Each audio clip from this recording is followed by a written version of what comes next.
So, dito, clickable po ito. Click mo lang yung number para lumabas yung mga questions. Ayan.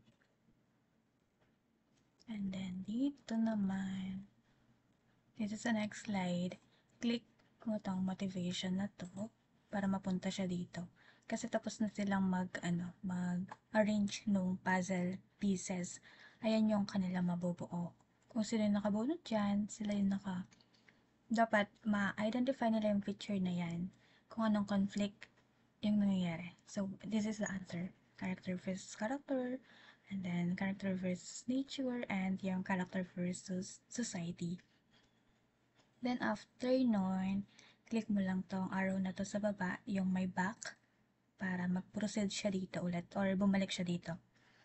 And then, next, ayan, sasagutan ng bawat group yung mga questions dito.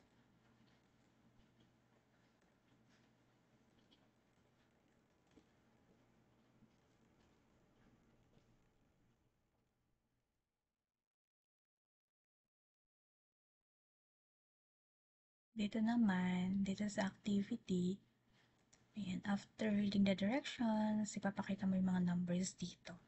And you can ask any student, tapos pili sila dito sa number na to. So, for example, student 1 is, pumili siya ng number 2. Then, mapupunta siya dyan. Ayan. So, kapag ganyan, walang question. Click mo lang yung, click mo lang yung gustong number ng mga students. Clickable na. Tapos next, ayan. So, kapag tapos na sa lahat ng mga question dito sa 1, 2, 3, and 4, and 5, next lang para mag-proceed na siya sa next slide. Ito na yung generalization.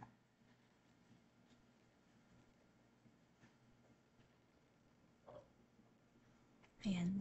So, tapos na.